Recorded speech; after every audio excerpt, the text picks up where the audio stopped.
स्वामिनारायणः साक्षादक्षरपुरुषोत्तमः सर्वेभ्यः परमां शान्तिम् आनन्दं सुखमर्पयेत्।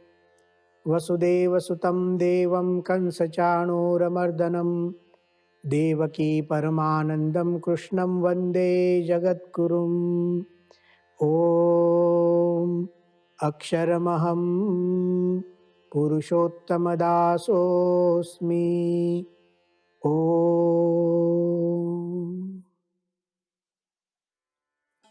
आज हमारे लिए बहुत आनंद की बात है कि आज श्रीमद् भगवद गीता का दूसरा अध्याय पूर्ण हो रहा है। बहुत ही विस्तार से हमने प्रथम अध्याय का और दूसरे अध्याय का चिंतन किया। इसका प्रयोजन यही था कि इन दो अध्यायों में संपूर्ण गीता सुनिहित है। प्रथम अध्याय में एक भगवद गीता की भूमिका रची जाती है और दूसरे अध्याय से भगवान का उपदेश आरब्ध होता है। और दूसरे अध्याय के अंतिम श्लोक में ऐशा ब्राह्मी स्थिति पार्थ ऐसे शब्द जब कहे गए, वहां तक जो कुछ भी बातें बताई गई बस इसी का समझो विस्तार, एक विस्तृत निरूपण संपूर्ण भगवद गीता में है। और इसीलिए प्रथम अध्याय के प्रथम श्लोक से लेकर द्वितीय अध्याय के अंतिम श्लोक तक जहां जहां हमें उत्कृष्ट बिंदु मिले हैं, वहां खड़े रहकर हमने उसकी सुंदरता को देखा, उन दिव्य उपदेशों पर चिंतन किया, उसका आनंद लिया। हमारे सोच में भी कुछ परिवर्तन आया और हमें ज्ञान भी प्राप्त हुआ। आज हम पहले और दूसरे अध्याय में जो कुछ हमने सुना, पढ़ा, मनन किया, उसका एक बार पुनः पुनरावर्तन करेंगे, रिपीटेशन करेंगे। कुछ बातें हम बार बार बताते हैं। इसका प्रयोजन यही है कि जो उपयोगी बातें होती हैं उसका पुनरावर्तन होना चाहिए, वो दृढ़ होनी चाहिए, समय पर काम आनी चाहिए। तो याद रहेगी तो काम आएगी। तो इन उपदेशों को याद करना चाहिए। तो आज हम एक साथ दोनों अध्यायों को देखेंगे। क्या हमने पढ़ा, प्रथम अध्याय में क्या आया, द्वितीय अध्याय में क्या आया, उसके बाद हम तृतीय अध्याय से पुनः श्रीमद् भगवद गीता का चिंतन करेंगे। श्रीमद् भगवद गीता का आरंभ होता है धृतराष्ट्र जी के वाक्य से। धृतराष्ट्र उवाच। धृतराष्ट्र जी ने एक जिज्ञासा व्यक्त की संजय के समक्ष। धृतराष्ट्र जी ने कहा, धर्म क्षेत्रे कुरुक्षेत्रे समवेता युयुत्सवः मामकाः पांडवाश्चैव किम कुर्वत संजय। श्रीमद् भगवद गीता का प्रथम श्लोक। धर्म क्षेत्र ऐसे कुरुक्षेत्र में, समवेता युयुत्सवः युद्ध की इच्छा से एकत्रित हुए, मामकाः मेरे पुत्र, पांडवाश्चैव और पांडवों के पुत्र ने क्या किया मुझे सुनाइए संजय। उस पर हमने मामकाह की बात की थी। धृतराष्ट्र की जो भेद बुद्धि है, यह मेरे पुत्र और यह पांडु के पुत्र, जो एक भेद रेखा उन्होंने बनाई, वहीं पर महाभारत के युद्ध का मूल है। तो प्रथम श्लोक में धृतराष्ट्र जी की जिज्ञासा, और उसके बाद तुरंत जब संजय धृतराष्ट्र को वृत्तांत सुनाते हैं तो दुर्योधन की बात करते हैं। दृष्ट्वा तु पांडवानीकम व्यूढ़म दुर्योधनस्तदा आचार्यम उपसंगम्य राजा वचनम अब्रवीत। पश्येताम पांडुपुत्राणाम आचार्य महतीम चमुम व्यूढ़ाम द्रुपद पुत्रेण तव शिष्येण धीमता। दुर्योधन द्रोणाचार्य जी को कहता है, आप पांडवों की महतीम चमुम बड़ी सेना को देखिए। हमने यहां चिंतन किया था, सेना तो दुर्योधन की बड़ी है, 11 अक्षौहिणी सेना दुर्योधन की है।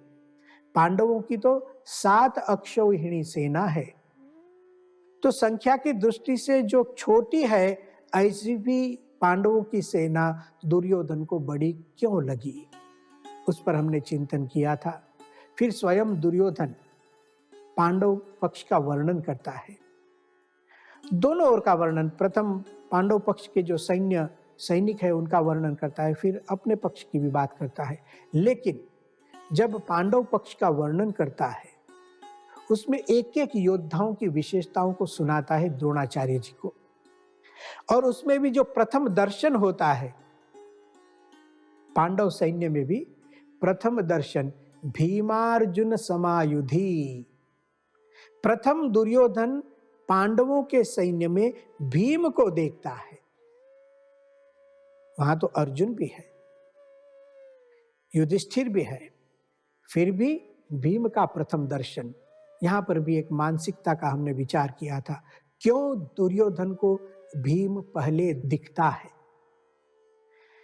यह जो सेना का वर्णन है उसमें यह भी बात हमने की थी कि जब दुर्योधन पांडव पक्ष का वर्णन करता है तो बहुत से योद्धाओं को देखता है, उसका वर्णन भी करता है, लेकिन उसको एक व्यक्ति दिखाई नहीं देती है, एक दिव्य तत्व का दर्शन नहीं होता है, वह भगवान श्री कृष्ण दुर्योधन की नजर में ही नहीं आता है, उसके वर्णन में कहीं भगवान श्री कृष्ण का उल्लेख ही नहीं।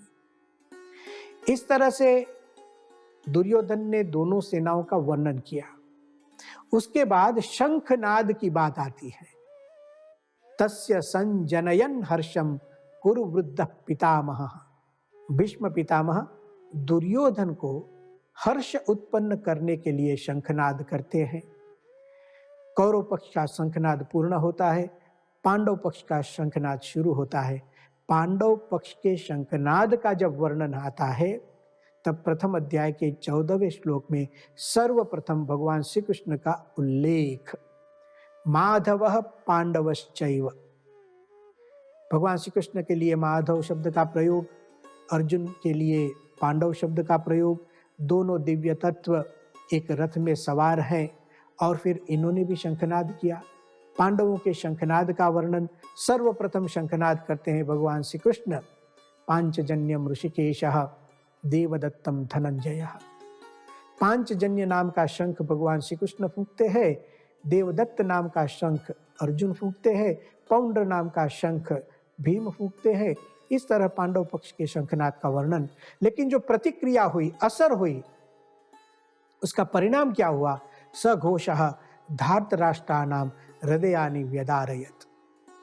यह घोष ऐसा हुआ कि उससे जो धार्तराष्ट्र थे, धृतराष्ट्र के पुत्र और धृतराष्ट्र के पक्षकार, इनके हृदय छिन्न भिन्न हो गए।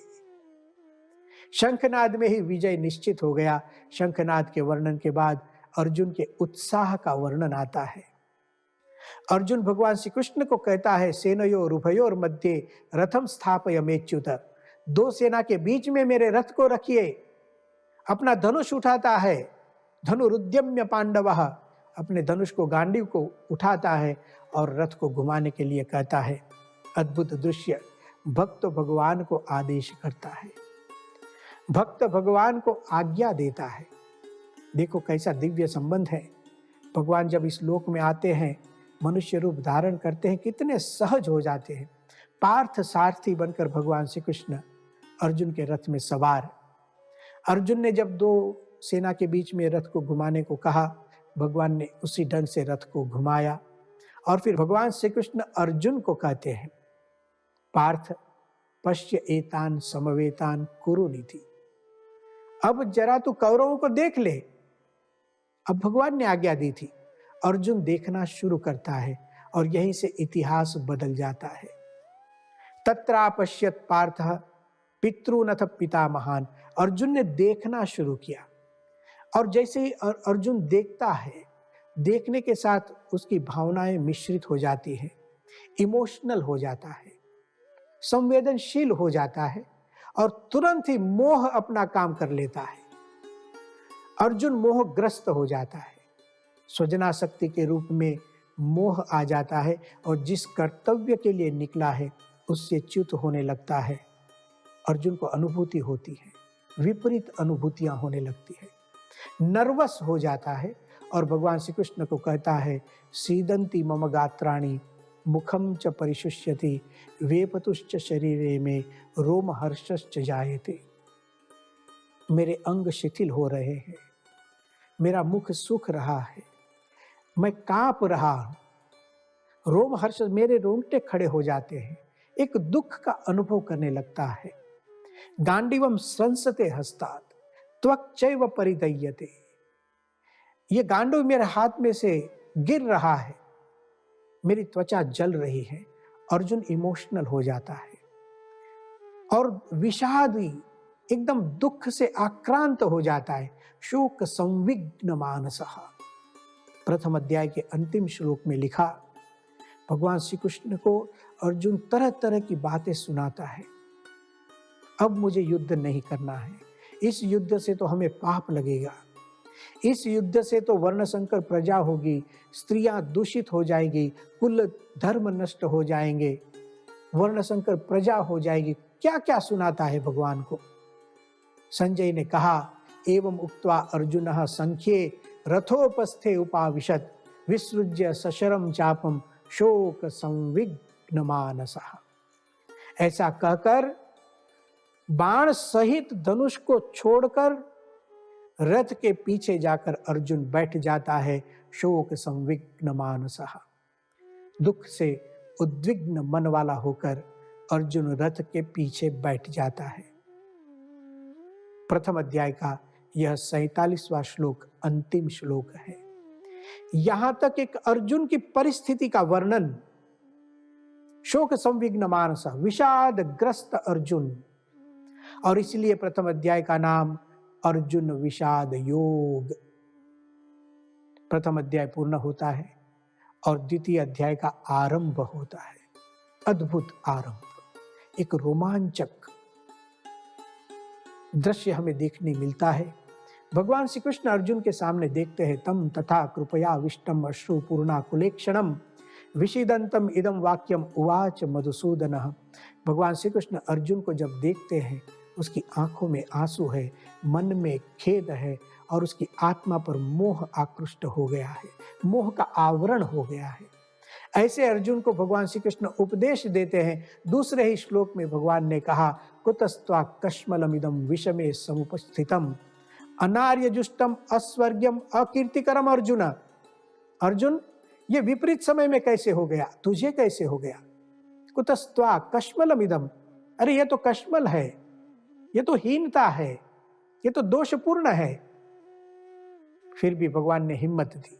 तीसरे श्लोक में हिम्मत की बात, क्लैब्यम मास्मगम पार्थ नैतत्त्वयि उपपद्यते क्षुद्रम हृदय दौर्बल्यम त्यक्त्वा उत्तिष्ठ परंतप। एक बलपूर्ण बात, एक हिम्मत की बात भगवान श्री कृष्ण करते हैं। और बाद में दूसरे अध्याय के 7वें श्लोक में अर्जुन भगवान की शरणागति लेते हैं।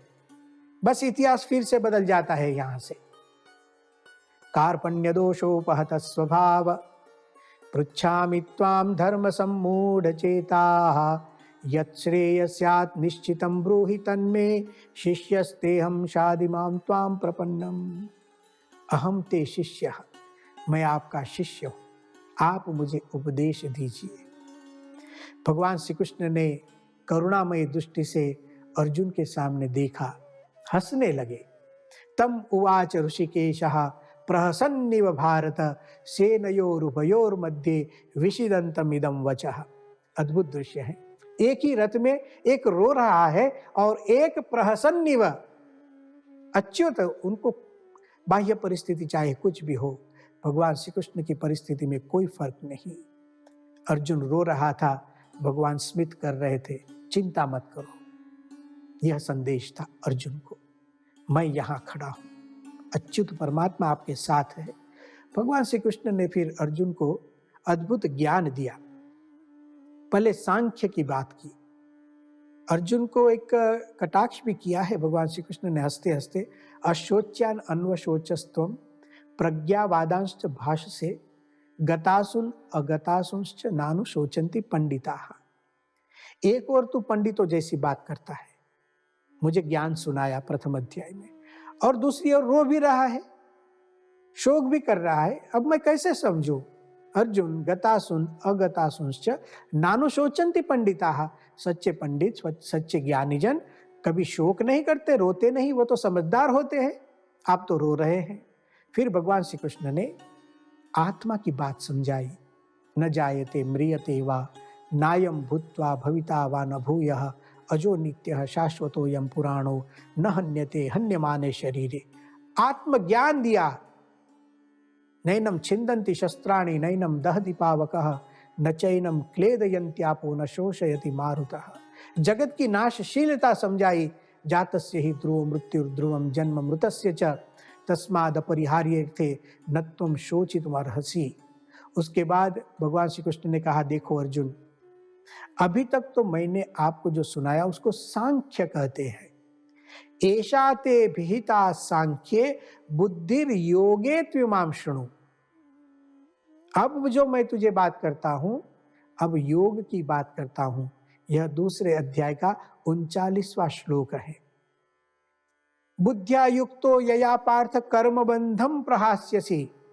अब जो मैं योग के विषय में तुझे सुनाता हूं, उस ज्ञान को प्राप्त कर तेरे कर्म का बंधन विनष्ट हो जाएगा। किसी कर्म का बंधन नहीं लगेगा, किसी कर्म का पाप भी नहीं लगेगा। अर्जुन, ऐसे अब मैं तुझे योग की बात सुनाता हूं।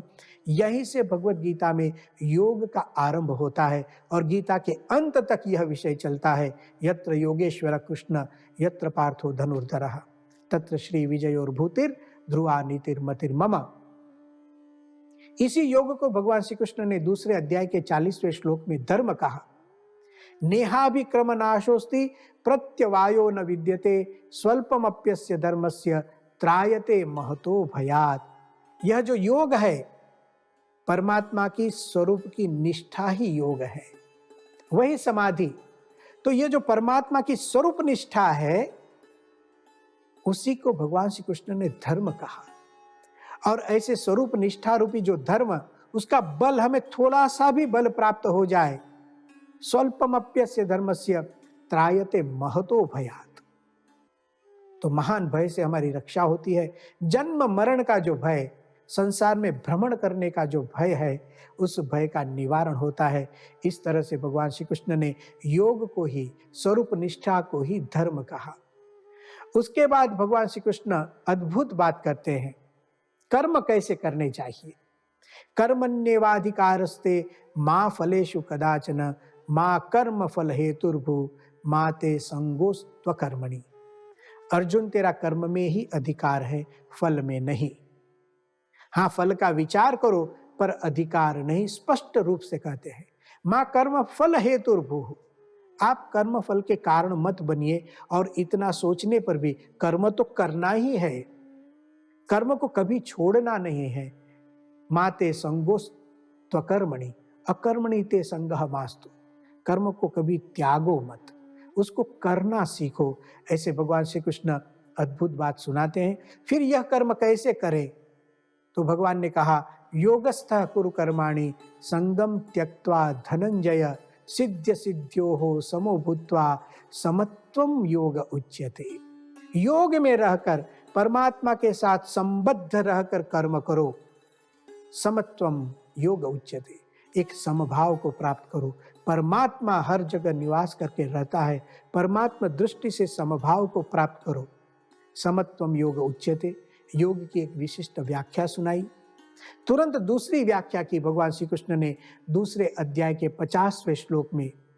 योगः कर्मसु कौशलम, कर्म में कुशलता को प्राप्त करो, उसको योग कहते हैं। कुशलता देखिए, कुशलता नीचे से शुरू होती है और ब्राह्मी स्थिति तक कुशलता जाती है। एक ही कर्म हम समयबद्ध रीति से करते हैं, स्वच्छता से करते हैं, नियमित रूप से करते हैं, तो एक लौकिक ये सब चीजें होती है। धीरे धीरे आगे बढ़ते जाइए, फल की इच्छा रहित होकर कर्म कीजिए, यह कुशलता आई। ब्राह्मी स्थिति प्राप्त कर कर्म कीजिए, यह कुशलता है।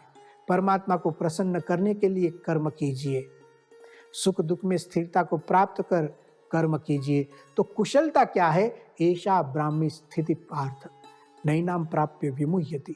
फिर हम कभी भी पिछड़ न जाए कर्म करने से, और कर्म करने का एक आनंद ले सके। इस प्रकार की कुशलता का वर्णन योगः कर्मसु कौशलम इन शब्दों से किया। भगवान श्री कृष्ण चाहते हैं अर्जुन एक योगी बने, रण संग्राम में, रण मैदान में, रणांगण में अर्जुन योग की स्थिति को प्राप्त करे। इसलिए भगवान श्री कृष्ण ने अर्जुन को कहा, श्रुति विप्रतिपन्नाते यदा स्थास्यति निश्चला समाधावचला बुद्धिस तदा योगम अवाप्स्यसि। हे अर्जुन, श्रुति विप्रतिपन्नाते, तरह तरह के शब्दों को सुनकर विभ्रांत हो गई तेरी बुद्धि जब समाधि में, समाधौ अचला, समाधि में निश्चल होगी, अचल होगी, तदा योगम अवाप्स्यसि, तब तुझे योग की प्राप्ति होगी। अर्जुन ने सोचा, मुझे योग की प्राप्ति होगी? भगवान श्री कृष्ण मुझे योगी बनाना चाहते हैं यहाँ रण के मैदान में? और तुरंत अर्जुन ने प्रश्न पूछा, स्थित प्रज्ञस्य का भाषा समाधिस्थस्य केशव स्थित धीहि किम प्रभाषेत किमासीत व्रजेत किम। आप जिस स्थित प्रज्ञता की, बुद्धि की स्थिरता की बात करते हैं, परमात्मा के स्वरूप में स्थिर रहने की बात करते हैं, परमात्मा के स्वरूप में समाधि लगाने की बात करते हैं, जिसकी आज्ञा का पालन कर मैं मेरे कर्तव्य को निभा सकूं, तो उसके लक्षण मुझे सुनाइए। भगवान श्री कृष्ण ने 18 श्लोकों में इन लक्षणों को सुनाया। प्रजहाति यदा कामान सर्वान पार्थ मनोगतान आत्मन्येवात्मना तुष्टः स्थित प्रज्ञस्तदोच्यते। कामनाओं का, लौकिक कामनाओं का त्याग करना, वासना का त्याग करना, यह स्थित प्रज्ञता का प्रथम लक्षण। आत्मा में विराजित परमात्मा से संतुष्ट रहना स्थित प्रज्ञता का दूसरा लक्षण। आत्मन्येवात्मना तुष्टः। दुःखेष्वनुद्विग्न मनाः सुखेषु विगत स्पृहः वीतराग भय क्रोधः स्थितधिर्मुनिरुच्यते। दुख में और सुख में स्थिरता, दुख में कोई उद्वेग नहीं, सुख में कोई स्पृहा नहीं, भगवान की इच्छा से जो मिला उससे संतुष्ट। राग भय और क्रोध का त्याग, वीतराग भय क्रोधः। एक कछुए का उदाहरण, यदा संहरते चायम कूर्मोंगानि व सर्वशः।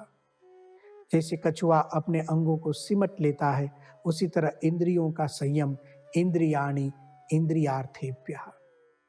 संयम कर भगवान में स्थिर होना, तानि सर्वाणि संयम्य युक्त आसीत मत्परः, भगवत परायणता को प्राप्त कर लेना।